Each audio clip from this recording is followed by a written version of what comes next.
Naabritevahelised pinged jõuavad surmava murdepunktini. Hädaabi, mis juhtus? Kuulge, kui sõber sai just kuuli. Ta on surnud, tal lasti pea otsas. Aga kui kahtlusalune väidab, et see oli enesekaitse, ei ole uurijad eriti veendunud.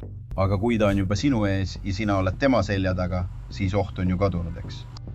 Mu koer oli ikka veel seal.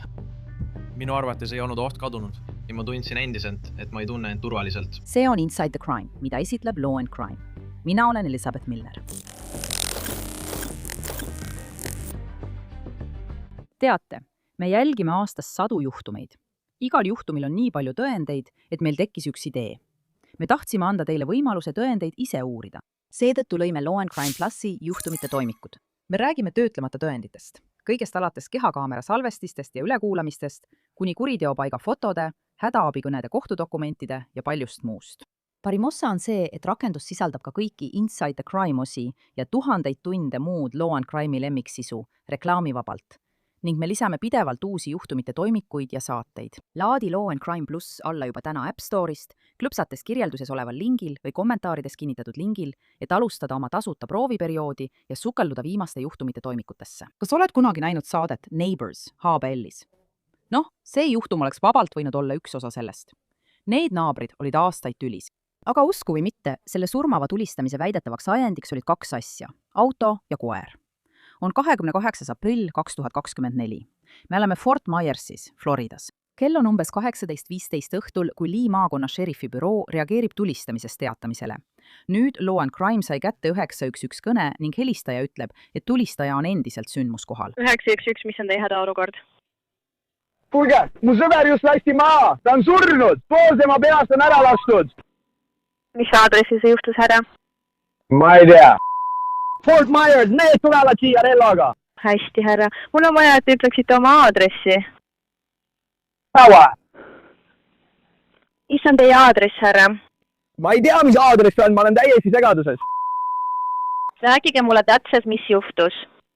Ühe mehe koer oli teel ja mu sõber ei näinud seda. Ma ütlesin talle, et ta oma koera jälgiks, nii et ta peatus ja see mees sistis meid oma relvaga. Ma arvasin, et see on õhupüss.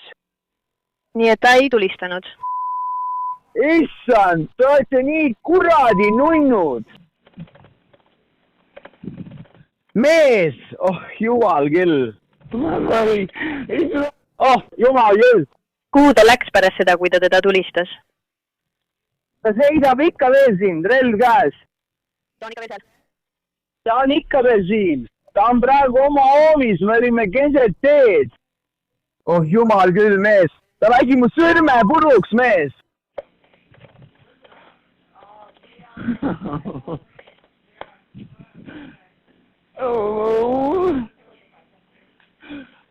my God. Kuule! Ta tulistas umbes nii. Go! See ei andnud järele, see hoidis seda tabamas. Ma ei teagi, kas ma... Oh, mees.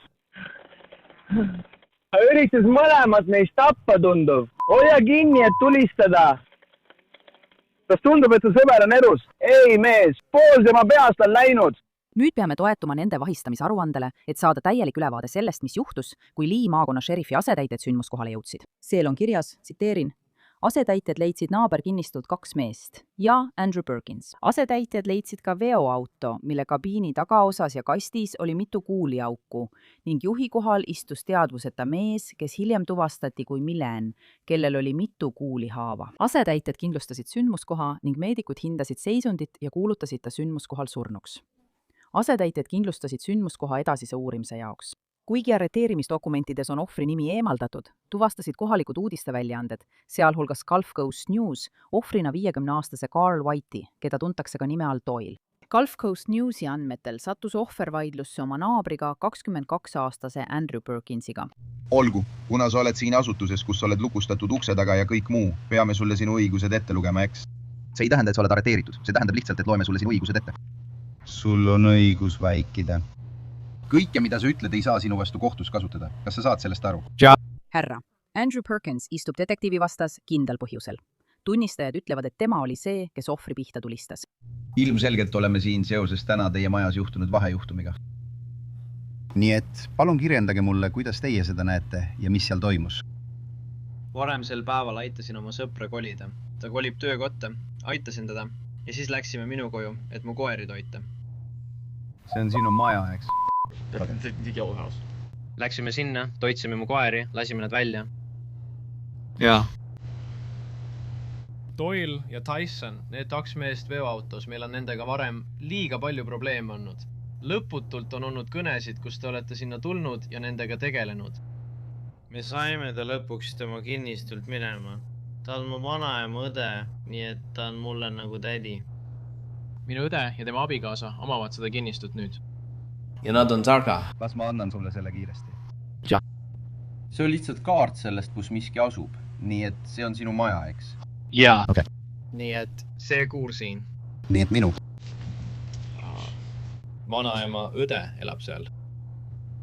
Ja nii lõmata, siin sa näed vanem pilt lihtsalt rämpsust ja hunnikust varastatud kraamist nende tüüpide poolt.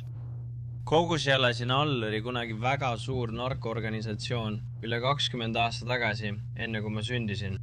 Nii et nendega on olnud ainult probleeme.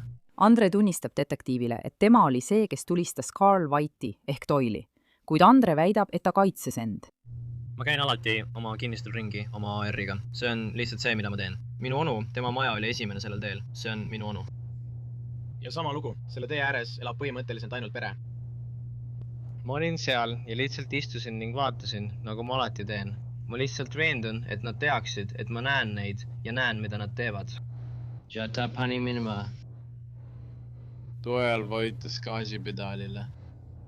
Minu koer hüppas välja, proovis teda taga ajada, aga ta ei aeglustanud. Ta lihtsalt jätkas kiiruse tõstmist.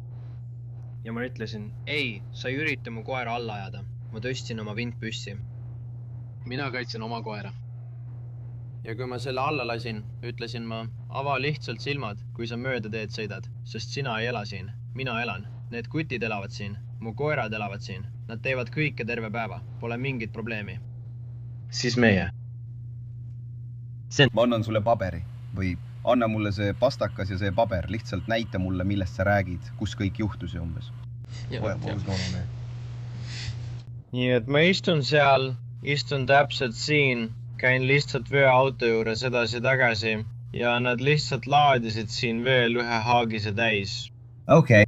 Tema kinnistul, mida nad ei tohiks teha, sest minu, see, kes praegu siin elab, ei oma seda kinnistut. Minu õde ja tema abikaasa omavad. Nemad omavad. Kogu see maatükk kuulub neile. Nemad omavad seda, eks ole. Nii et nad sõitsid siia, minu koer on kohe seal. Ma olen kohe siin. Nemad on seal veoautos. Ja me vahetasime mõned sõnad ning ma ütlesin, et see oli pärast selle, kui ta siia jooksis. Ta jooksis siia ja Nad olid peaaegu mu koera alla ajanud. ja nad ütlesid, et tulevad tagasi ja toovad midagi kaasa, et minu probleemiga tegeleda. Nii et ma võtsin seda kui ähvardust, esiteks. Ja teiseks, Ta ei proovinud mitte ainult kiiresti minema sõita, vaid pööras ka oma veoki mulle otsa, kui ma olin seal oma murul. ta pööras ja vajutas gaasi. Sellel hetkel hüppasin ma eest ära. Astusin sammu tagasi, tõstsin oma vintpüssi ja tulistasin. Lihtne ja selge. See oli enesekaitse. Ja mitu korda sa püssi tulistasid, kas sa tead? Ma ei suutnud lugeda. Ma ei tea. Ma tõmbasin päästikule, kuni me lihtsalt nagu... I think that Oli, ma arvan, 10 või 15 padrunit eelmisest korrast, kui ma lasketiirus käisin. Tead, mul oli 15. Ma arvan, ma ei tea. Kuna Andrew tunnistas surmava tulistamise üles, keskenduvad uurijad nüüd ajajoonele ja sellele, kas tema enesekaitse väited peavad tegelikult paika. Ja kas teil oli varem sel päeval mingisugune sõnavahetus enne seda, enne kui te siia välja tulite? Või lihtsalt tulite siia välja niisama? Ma tulin siia välja lihtsalt selleks, et lõpetada see. Okei, see on see, mida ma tavaliselt teen, sest ma olin terve päeva ära juba vara hommikul, kuna me tegime lavatööd. Tegime näiliselt poe ülespanekut Hurts-areenil. Aitasin tal paar asja liigutada, sest me töötasime ainult umbes 4 tundi. Siis läksime tagasi tema koju. Aitasin tal veel asju liigutada ja siis ta tõi mu tagasi, et saaksin oma koerte eest hoolitseda, sest mu auto on katki. Ja siis juhtuski see kogu asi. Jah, ongu. Ja lihtsalt veel kord üle kontrollides, te olite siis siin piirkonnas, kui kõik hakkas juhtuma ja tema oli enam-vähem teie kõrval. olgu. Hästi. ja nagu ma ütlesin, ma kasvasin üles relvade keskel. Mu isa oli ranger. mu vanaisa, kes elas oma majas, oli väga-väga tuttav šerifi ametkonnaga. ma ei kavatse kedagi tunistada lihtsalt sellepärast, et ta mind vihastab. ma pean tundma, et mu elu on ohus. et päästikule vajutada, sest mul on relva kandmisluba, sest tal on kaasas tema luba. mul on kõik need asjad olemas. ma saan sellest aru. Ma lihtsalt ütlen, et see on enesekaitse. Ja mis siis, kui ma tundsin oma kinnistul ohtu? ja ka mu koera elu oli sel hetkel ohus. Ja mis relv sul seal all oli? Kuidas see välja nägi? Arvo 15. Ja kas see oli see, millest me räägime? Kirjelda seda mulle siis. Kuidas see välja näeb? Kas see on must, roheline või beež? See oli segu nii beežist kui mustast. Sellel oli optiline siik peal. Okei. Ja klapitavad lahtised siigud. Okei, tead. P-Meg. Okei. Ja see on see, mis oli maja ees tooli peal. Jah. Okei. Ainuke AR-15 seal, jah. Kui kaugel sa arvad, et sa temast olid, kui te siin all üksteise kõrval seistasite? Veok oli sinu kõrval. Kui kaugel sa olid? 3 meetrit, 1,5 meetrit. Ma ütleksin, et võib-olla 1,5 meetrit, sest mina olin murul ja nemad olid umbes tee kesken. Aga nad liikusid järjest lähemale tee muru poole. Nii et see oli umbes minu ja sinu Tyson ning siis Doyle'i vaemaa, juhi pool. Nii et järgmine on veoauto, sest see on ilmselt umbes sama kaugus kui praegu minu ja sinu vahel. See on ilmselt umbes 2,5 kuni 3 jalga. Nii et 5 jalga rohkem kui see. Jah, 5 jalga oleks ilmselt umbes siit kuni selle seinani. Üsna lähedal ausalt öeldes, sest mul on 6 jala kätesi ruulatus. Ütleme nii, et kui ütled 6 jalga, siis 6 jalga ulatub siit kuni siia. Õige jah, nii et 5 jalga.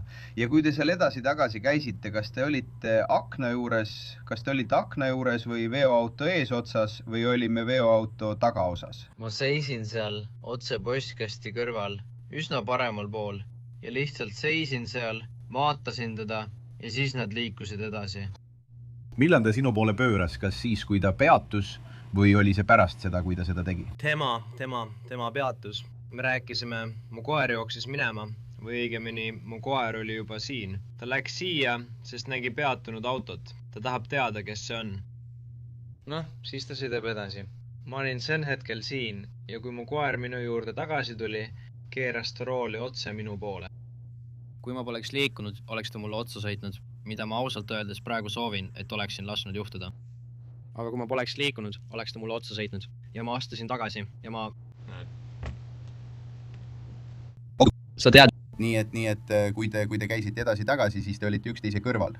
Aga sa ütled, et siis sa liikusid sõiduki ette. Et oma koer peatada, ma lihtsalt karjusin talle. Ma liikusin edasi, võib-olla 2-3 sammu sinna. Ja siis sel hetkel oli tal ideaalne nurk lihtsalt pöörata ja mulle otsa sõita, sest ta oli vihane. Ja sellepärast ongi kõver ja miks see nii läheb, selle asemel, et olla lihtsalt sirge. Sest kui ta pööras minu poole ja siis jätkas liikumist, ta üritas seda teha, ta kukkus siia sisse ja siis kukkus tagasi ning lõi vastu puud, eks? Ja nii et... Sest kas seal oli, mida ma mõtlen, kas seal oli mingi tüli või midagi, sa lihtsalt läksid sinna alla sellepärast, et olid nende peale vihane või mis oli põhjus, miks sa relvaga tee peale läksid? Lihtsalt sellepärast, et ma teen seda iga päev, mu vanaisa tegi seda, mu onu teeb seda, see on lihtsalt see, mida me teeme. Väidetavalt rääkisid tunnistajad uurijatele hoopis teistsuguse loo, mis seab kahtluse alla Andrews kogu enesekaitse väite. Meil on teisi tunnistajaid, kes ütlevad, et su koer oli siin all, kui see kõik juhtus, nagu ta oleks sinna alla läinud. Ja siis ta jooksis tagasi sel hetkel, aga kui kõik pihta hakkas, tuli ta siia tagasi. See on selle teine osa. See oli siis, kui ta üritas mulle otsa sõita ja minema tõmbas. Ning ma tulistasin ja mu koer tuli tagasi minu juurde. Ja siis oli kogu see segadus. Sest esimesel korral, kui ta jooksu pani, jooksis mu koer välja ja läks siia. Ta umbes ütles, et see läheb siia poole. Ma saan aru, kui sa ütled, et ta kavatses siia tulla ja üritada sinu poole pöörata ja sind tabada, aga ta on juba... Sest kõik kuulid, kõik, mis on tulistatud, on tulnud sõiduki tagant. Kõik on sõiduki tagant. Edasi. Jah, sa tulistad pöörates. Ta pööras, proovis ja lõi mind. Ma astusin eest ära ja selle ajaga vajutas ta gaasipedaali. Ja sel hetkel olin ma arvan, et olin veoauto taga, tead. Ma ei tea täpselt, kui kaugel või kas ma olin otse selle taga. Ma mõtlen, ma pole seda kunagi varem teinud. Aga kui ta on juba sinu ees ja sina oled tema taga, siis oht on kadunud, eks? Minu koer oli ikka veel seal. Minu arvates ei olnud oht kadunud. Ja ma tundsin endiselt, et mu koer ei olnud turvaline. ma ei tundnud, et mu koer oleks turvaline. olgu jää, nii et sa olid rohkem.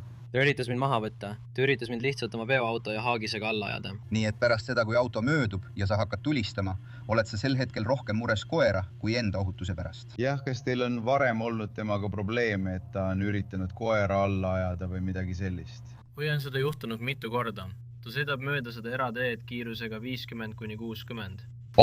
Ja mu koerad on oma hoovis ning näevad autot. Nad on teatud määral tagasikutsumisele treenitud. Aga kui nad midagi näevad, siis nad lihtsalt jooksevad selle poole. Eriti kui need on need tüübid, sest neile lihtsalt ei meeldi see. Lendas tee ääres, ma oleksin teda peaaegu tabanud. Minu teine koer, minu teised õed on nädalavahetusel seal väljas. Philil on 3 väikest last. Tead, temaga on täna ainult pahandusi. Mis oli täna see põhjus, miks sa ta kinni pidasid, et temaga rääkida? Ja siis, kui ta on seda varem teinud, ta on varem peaaegu koera alla ajanud. Miks just täna oli see päev, kui sa otsustasid relva haarata ja tema pihta tulistada? Ta jõudis selle vahejuhtumi jooksul 2 korda mu koera peaaegu alla ajada.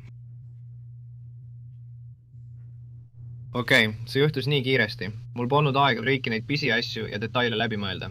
Ma soovin, et oleksin saanud, ma saan aru. Kuule, ma ei ole rahul sellega, kuidas kõik täna läks. Mul ei ole tegelikult üldse hea olla.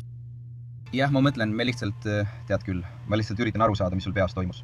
Sest selle tüübi juurde minemine... Ainus asi, mis mul peas oli see, et ma tahtsin oma neetud koera turvaliselt hoida. Sest need tüübid ei tohiks siin tänaval olla. Neil pole siin midagi teha. Neil pole siin mingit asja. Üldsegi mitte. Ja nad seevad ohtu minu koera elu, Phili laste elud ja mu õe elu siin. Ei, nad ei pea midagi sellist tegema. Ja siis, kui ta ähvardab mind, ja siis ähvardab minu koera. See juhtu... Aga mul polnud tavatsust, et ma lähen nüüd ja lasen ta maha. See polnud nii, kui ma sinna läksin. Kui sa küsid kõigi käest siin, siis ma käin igal pool väljas ringi. Tagumise kanakuudi juurde lähen oma AR või 22 librilisega. Olgu mis on lihtsalt see, mida me teeme. Ma ei ütle, et see oli ette planeeritud, et sa läksid tee peale, et minna ja lasta see mees maha. Jah, aga sa läksid sinna, et temaga vastamisi seista ja teda hirmutada, et ta siit maalt lahkuks. Sa ei tahtnud teda enam sellesse piirkonda, sa tahtsid, et ta oleks läinud, sa tahtsid, et ta lahkuks. See oli isegi vastasseis kuni selle hetkeni, kui ta hakkas sõitma. Mu koer hüppas välja ja ta ei vaata üldse, ta ei vaata ja nad sõidavad sellel teel kiiresti. Ma ei tahtnud temaga rääkida, sest see on nagu seinaga rääkimine. Ja ma läksin sinna, et rääkida oma tädiga. Ootasin, et ta mööda teed edasi sõidaks ja siis mõtlesin, et okei, miks? Kes ütles, et nad võivad seda teha? Mis siin juhtus? Hästi. Noh, mida me teeme? Lihtsalt sellepärast, et see on uurimine. See on tavaliselt see, mida me kõigi uurimiste puhul teeme. Nad tulevad siia, teevad kõigest pilte, võtavad su riided. Nagu me ütlesime, me tegime püssirohujääkide testi. Nad võtavad sõrmejäljed ja põhimõtteliselt viivad kogu protsessi sinuga läbi. Okei, nad töötlevad sind täielikult läbi. Kuriteopaiga uurijad tulevad sisse ja teevad kõik need toimingud ära. Ja siis räägime sinuga sellest, anname sulle vahetusriided ja leiame sulle midagi muud selga panna. Hästi, anna mulle lihtsalt natuke aega ja me tuleme varsti tagasi sinu juurde.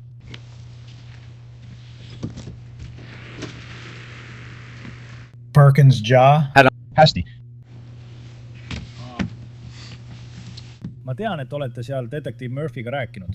Ma lihtsalt aitan teda kõige sellega. Nii et, mida me teeme? Ma sain läbiotsimismääruse, et saada sinu käest DNA-d, riideid ja muud sellist lihtsalt selle juhtumiga seoses.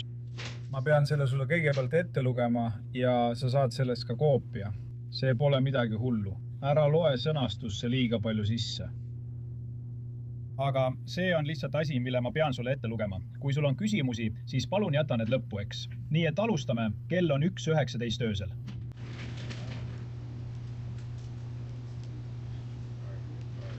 Olgu, see on juhtumi number 242-06926. Andrew Brantley Perkins. Jah, härra. Jah, härra. Ja sa elasid aadressil... Põhja, Fort Myers, Florida, eks. See oli sinu praegune aadress. Okei. Me oleme praegu siin Lee maakonna šerifi kontoris. Ma hindan sinu kannatlikkust. Ma tean, et see on olnud pikk öö seal.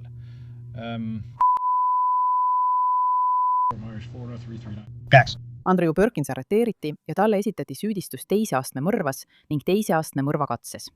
ta ei tunnistanud end süüdi ja teda hoiti Lee maakonna vanglas ilma kautšonita kohtuprotsessi oodates. Andrew Perkinsi juhtum jõudis vandekohtuni 2025.